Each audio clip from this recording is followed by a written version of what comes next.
Hola, ¿qué tal a todos? Bienvenidos de nuevo al canal de Primero B de la Escuela Militar de Enfermería. Yo soy Lisette y el día de hoy vamos a hablar del sistema urinario, base a las clases de fisiología humana. Comencemos. El sistema urinario es el encargado de excretar el agua, sales y minerales y sustancias de desecho que han ingresado en nuestra sangre. El sistema urinario está formado por 2 riñones, 2 uréteres, la vejiga y la uretra. Vamos a hablar de los riñones. Los riñones cumplen una función muy importante en la depuración de la sangre. Por ellos pasan alrededor de 180 litros de sangre diarios para formar de 1 a 2 litros de orina, lo que explicaremos a lo largo de este video. Los riñones son órganos pares, están localizados en el espacio retroperitoneal. El derecho está más caudal que el izquierdo, ya que el hígado se encuentra prácticamente encima de él.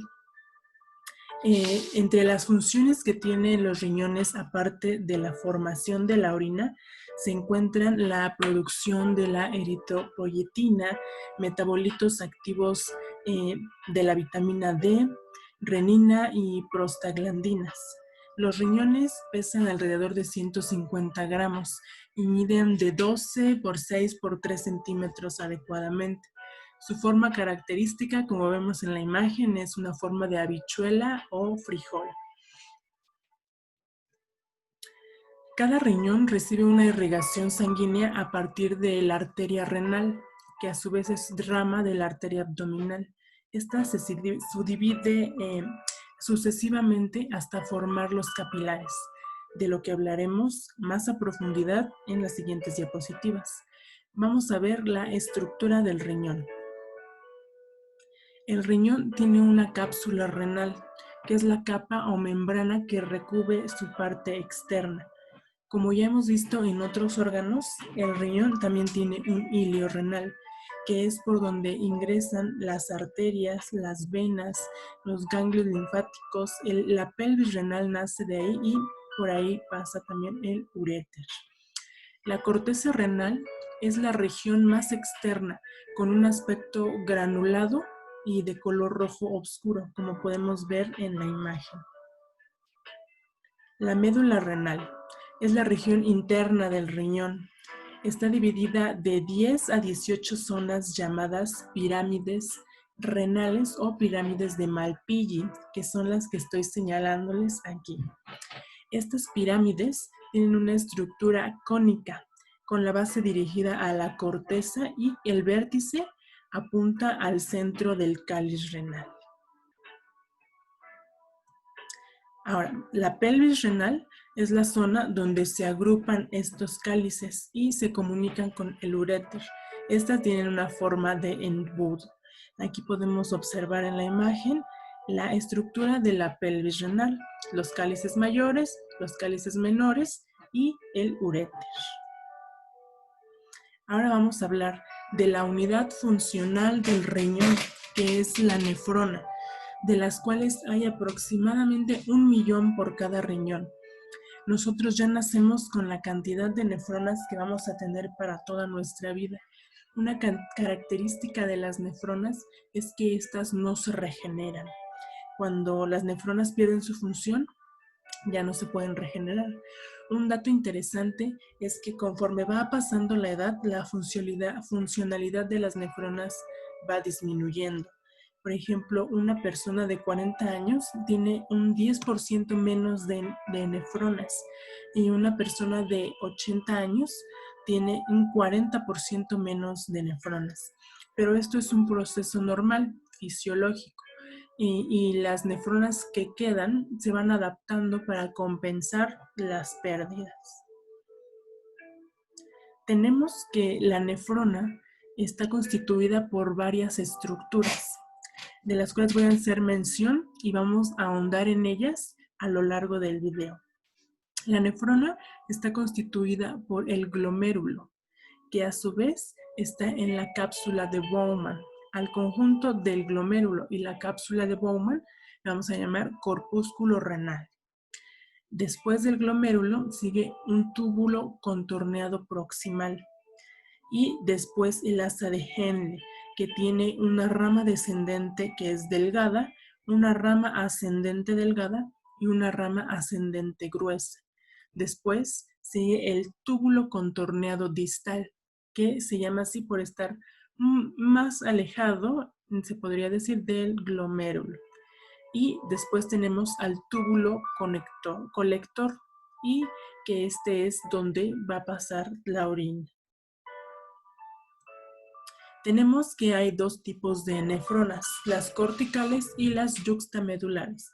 Y como su nombre los dice, las corticales se encuentran en la corteza del riñón. Podemos ver en la imagen que esta nefrona cortical tiene un asa de Henle que es más corta, por eso se llama cortical. Y las yuxtamedulares son nefronas que tienen un asa de Henle que penetra en la médula y por eso su nombre yuxtamedulares. Aquí en la imagen podemos ver perfectamente cómo es esta diferencia entre estos dos tipos de nefronas. Aquí tenemos una imagen de la histología de cada porción de la nefrona. En el túbulo contorneado proximal vamos a tener epitelio simple con borde y microvellosidades. El asa de Henle en su rama descendente y ascendente delgada tienen un epitelio plano simple. El asa de Henle en su rama ascendente gruesa tienen un epitelio cúbico simple a cilíndrico. La mayor parte de los túbulos contorneados distales tienen un epitelio cúbico simple y la última porción del túbulo contorneado distal y del túbulo colector tienen un epitelio cúbico simple formado por células principales y células intercalares, como podemos ver en la imagen. Bien, ahora vamos a hablar del glomérulo, que es una porción súper importante, ya que en esta se lleva a cabo la principal función de los riñones, que es la filtración. Bien, el glomérulo es una red de capilares que está rodeada por una envoltura externa, que como ya mencionamos es la cápsula de Bowman. El glomérulo recibe su irrigación de una arteriola aferente y desemboca en una arteria eferente. Vamos a explicar esto. Como mencionamos al principio, el riñón recibe su irrigación por la arteria renal.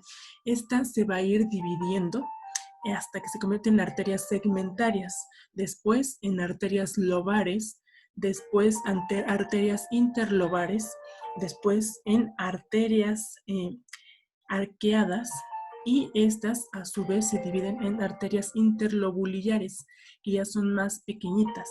Estas son las que van a entrar al glomérulo y se van a convertir en la arteriola aferente y la arteriola eferente. Aquí tenemos dentro de nuestro glomérulo que estas arteriolas o estos capilares se hace una sección, como vemos en la imagen, para ver un zoom de cómo está conformado. Y esta capa tiene fenestraciones. La célula endotelial tiene fenestraciones que impiden la filtración de células sanguíneas, pero permiten el paso de los componentes del plasma. Es decir, por aquí van a pasar todos los componentes que van a formar la orina, pero aquí, como dice el nombre, lo va a filtrar. Por ejemplo, aquí nos está diciendo que no va a dejar pasar a los eritrocitos. Esto quiere decir que no vamos a orinar sangre. Y en el caso de que se orinara sangre, estaríamos hablando de una hematuria por algún problema aquí dentro del glomérulo. Pero va a permitir el paso de otros componentes que vienen en la sangre. La lámina basal del glomérulo va a impedir la filtración de proteínas grandes. También no vamos a tener proteínas en la orina. La membrana con hendiduras que tienen los podocitos. Sus pedicelos van a actuar también como una especie de filtro que no va a dejar que las proteínas también se filtren por aquí.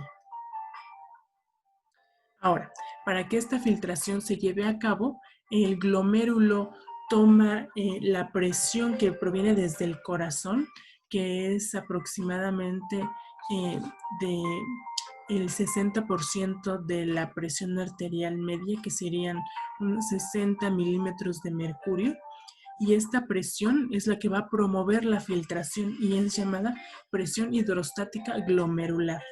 Esta es la presión sanguínea que van a tener estos capilares y tiene un valor de 55 milímetros de mercurio. Pero también tenemos otras presiones que se van a oponer a esta filtración, ya que pues si no existiera, todo se filtraría muy rápidamente o excesivamente. Entonces por eso tendremos que tener una presión opuesta para que esto tenga un equilibrio.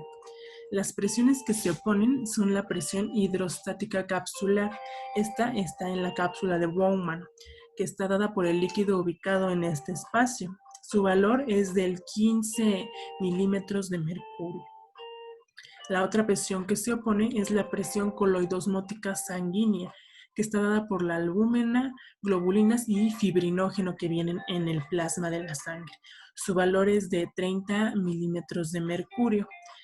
Haciendo una fórmula de todo esto, que es la fórmula de Starling, tendríamos que la presión neta de filtración es de 10 milímetros de mercurio. Como podemos ver en esta imagen, la presión sanguínea hidrostática, la presión hidrostática capsular, la presión coloidosmótica, que hacen una filtración neta.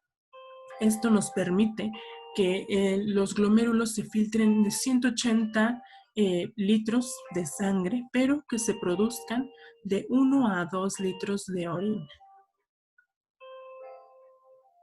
Ahora bien, la formación de la orina implica 3 procesos básicos: la filtración glomerular, la reabsorción y la secreción. Estas se llevan a cabo en las siguientes porciones de la nefrona, que recordemos son los túbulos cortoneados distales, los proximales y los colectores, así como el asa de Henle. Esto pasa a través del filtro glomerular, que tiene 3 capas: un endotelio capilar glomerular que está fenestrado, la membrana basal glomerular y las células epiteliales de Bowman o los podocitos, que es lo que ya mencionamos. Ahora bien, a manera general, y ahorita lo explicamos más detalladamente, la formación de la orina se lleva a cabo de esta forma. La sangre llega a la nefrona, se filtra en los glomérulos capilares del glomérulo, pasa al líquido filtrado, se reabsorben sustancias útiles en los túbulos, como se puede observar en la imagen, y se secretan sustancias de la sangre hacia el líquido filtrado. De esto es lo que vamos a hablar ahorita, de la reabsorción y secreción de sustancias.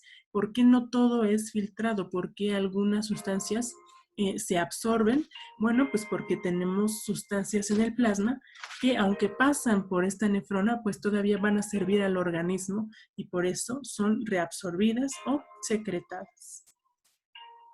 Bien, en esta imagen nos muestra la filtración en el plasma sanguíneo hacia la nefrona. Después, la reabsorción tubular del líquido en la sangre, que se va a llevar a cabo a través de los capilares peritubulares. Estos son ramas de la arteria eferente que sale del glomérulo y van a rodear, como su nombre lo dice, a los túbulos.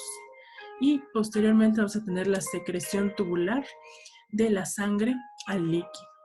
Y vamos a tener que la orina contiene sustancias que son secretadas y la sangre va a contener las sustancias que son reabsorbidas.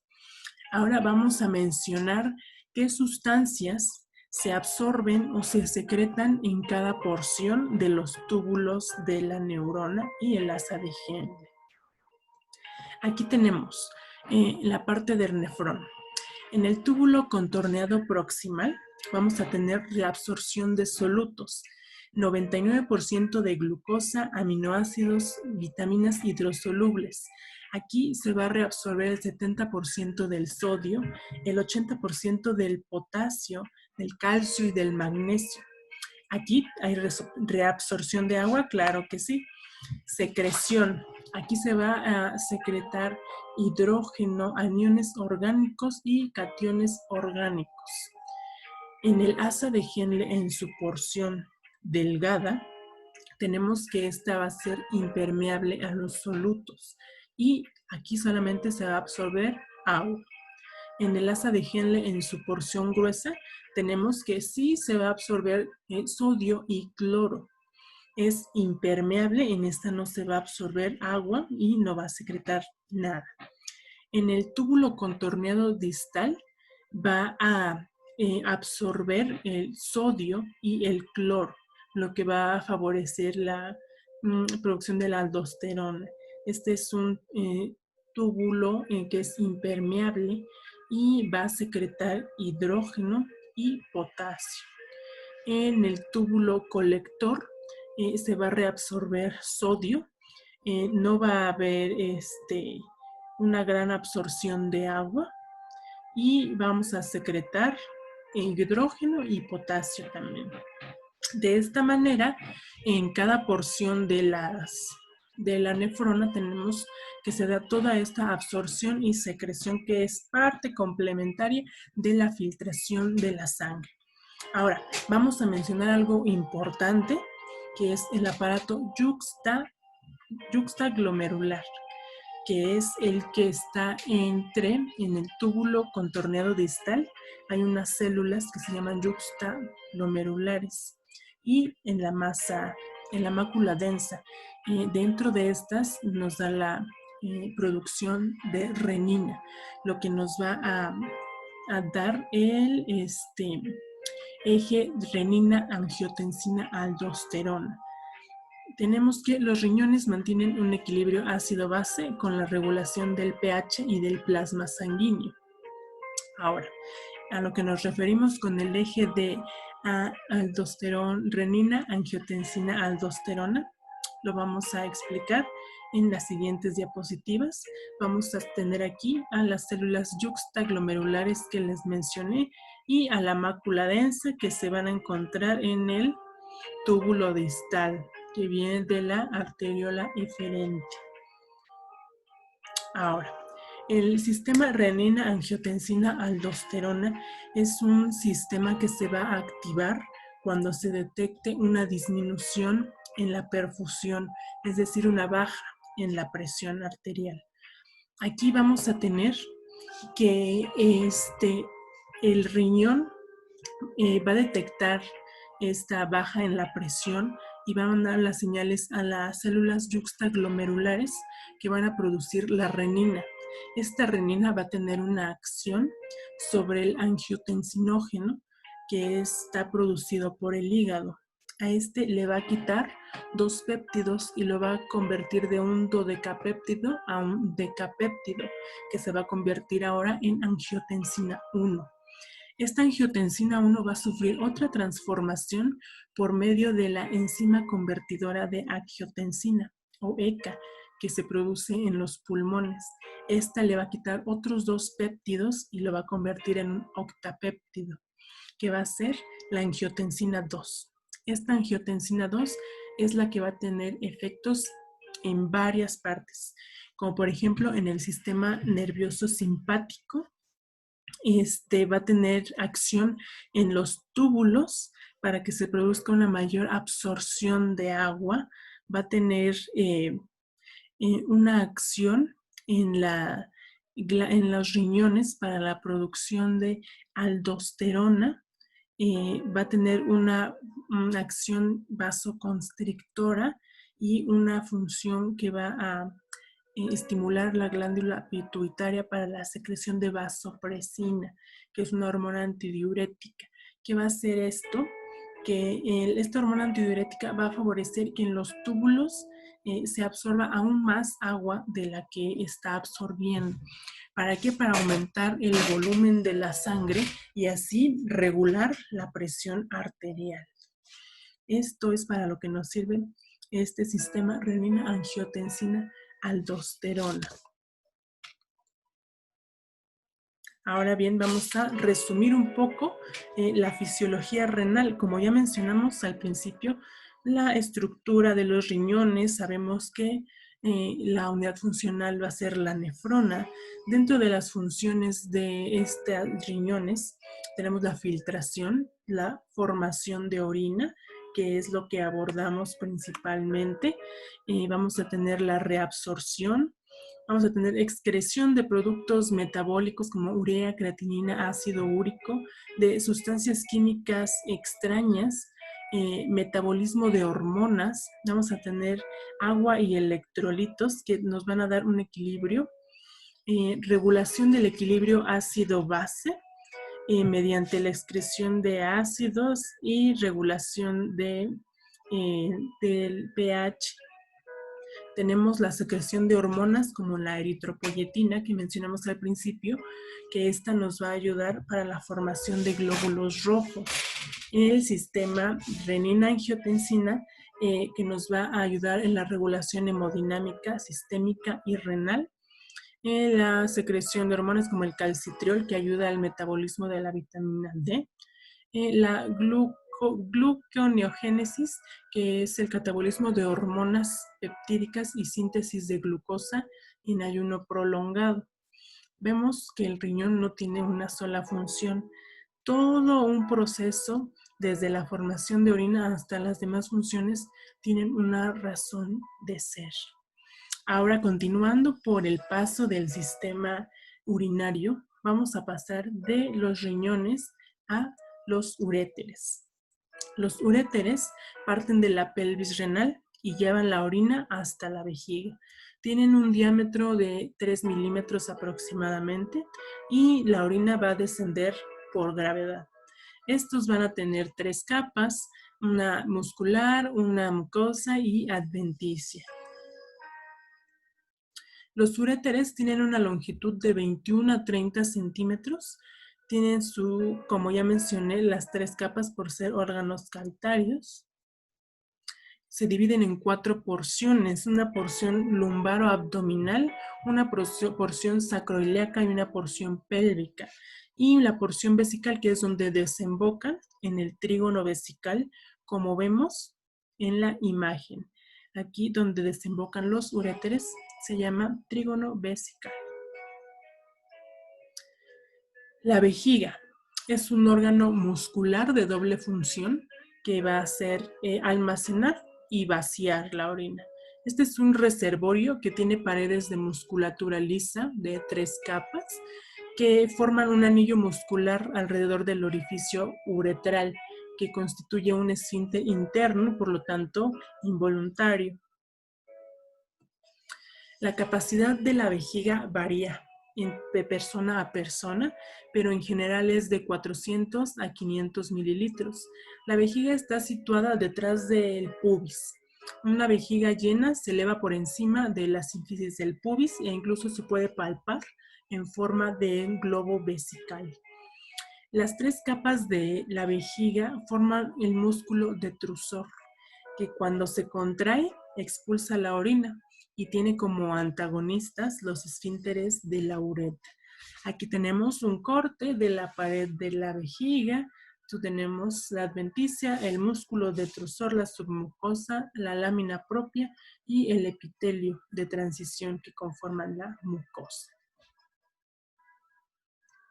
Bien, vamos a tener que la vejiga tiene regiones que son el trígono vesical, que como ya mencionamos es donde desembocan los uréteres.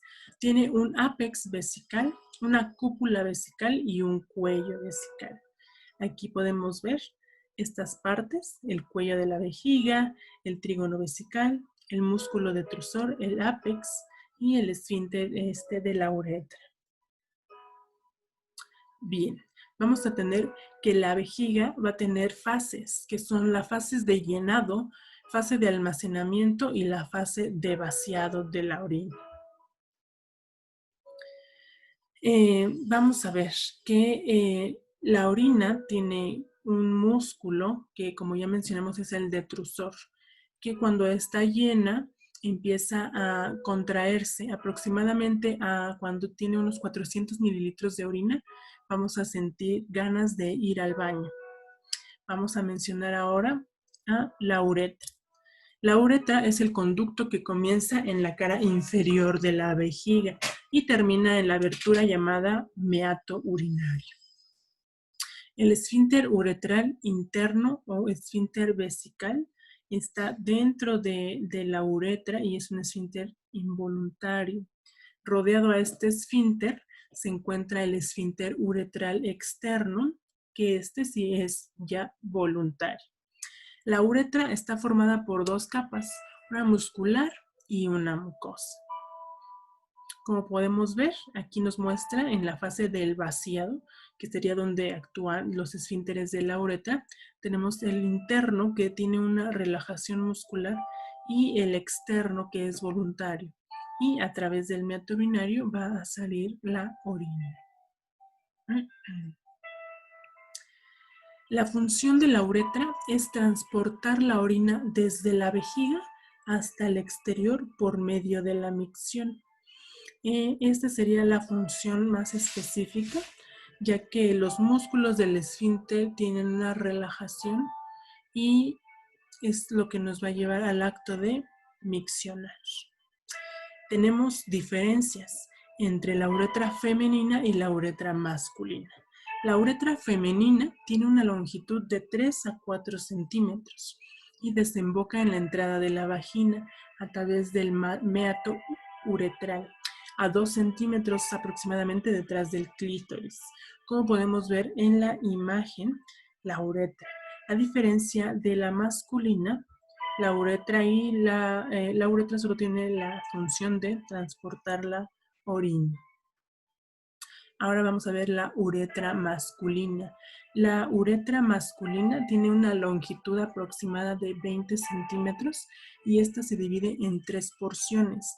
Una uretra prostática, una uretra membranosa y una uretra esponjosa. La uretra prostática va a estar rodeada por la próstata, como su nombre lo dice, una uretra membranosa y la esponjosa, que va a estar dentro del cuerpo esponjoso del pene. Como podemos ver en esta imagen, la uretra masculina tiene la función no solo de transportar la orina, sino también el semen, por lo que es una diferencia muy importante de la uretra femenina. Con esto terminamos lo que es el sistema urinario. Espero que haya sido claro. En lo personal, me costó un poco de trabajo comprender todo el proceso de la filtración glomerular y la formación de orina, pero traté de explicarlo lo mejor que pude. Espero que haya sido claro para ustedes. Espero unos comentarios y el comentario del profesor para que esta retroalimentación sea más completa. Nos vemos hasta la próxima.